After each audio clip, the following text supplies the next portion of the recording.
Hi friends, എല്ലാവർക്കും എൻ്റെ നമസ്കാരം. അപ്പോൾ ഇന്നത്തെ വീഡിയോ എന്ന് പറയുന്നത് ഈ ഒരു ഉടുപ്പ് കണ്ടോ, ഇതിൻ്റെ പാൻറ്റിൻ്റെ അവിടെ ഇങ്ങനെ ഒരു റിബൺ ഉണ്ട് കേട്ടോ. അപ്പോൾ നമുക്ക് ആ പാൻറ്റിന് ആ ഒരു റിബണിൻ്റെ ആവശ്യമില്ലെങ്കിൽ നമുക്ക് ആ റിബൺ വെച്ചുകൊണ്ട് വേറൊരു ഹാക്ക് ചെയ്യാം കേട്ടോ. അപ്പോൾ അതങ്ങനെ ഒരു സ്ലൈഡ് എടുത്തിട്ടുണ്ട്. എന്നിട്ട് വീഡിയോയിൽ കാണുന്ന രീതിയിൽ ആ റിബൺ ഒന്ന് കോർത്തെടുക്കുന്നുണ്ട്.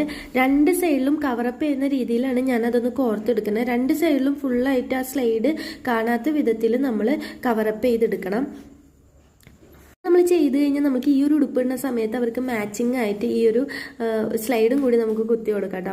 ഇങ്ങനത്തെ റിബണൊക്കെ വരുന്ന രീതിയിലുള്ള ഉടുപ്പുകൾ ഉണ്ടെങ്കിൽ ഇങ്ങനെ ഒന്ന് ട്രൈ ചെയ്ത് നോക്കണം കേട്ടോ. രണ്ട് സൈഡിലും കവറപ്പാക്കിയതിന് ശേഷം ബാക്കിയുള്ള റിബൺ അതായത് നമ്മൾ വീഡിയോയിൽ കാണുന്ന രീതിയിലൊന്ന് ട്വിസ്റ്റ് ചെയ്ത് ആക്കി കൊടുക്കുക. സ്ലൈഡ് തിരിച്ചു വെച്ചിട്ട് അവിടെ ഒരു കെട്ടി കൊടുക്കണം കേട്ടോ. അതിനൊന്ന് പൂക്കെട്ട് മാതിരി കെട്ടി കൊടുക്കണുള്ളൂ കേട്ടോ. അപ്പോൾ ഇത്രേ ഉള്ളൂ. അപ്പോൾ ഒരു ബട്ടർഫ്ലൈൻ്റെ ഒരു ലുക്കൊക്കെ നമുക്ക് വരും. അപ്പോൾ ഈ വീഡിയോ ഇഷ്ടപ്പെട്ടു എന്നുണ്ടെങ്കിൽ ഒന്ന് സബ്സ്ക്രൈബ് ചെയ്ത് സപ്പോർട്ട് ചെയ്യാൻ മറക്കരുത്.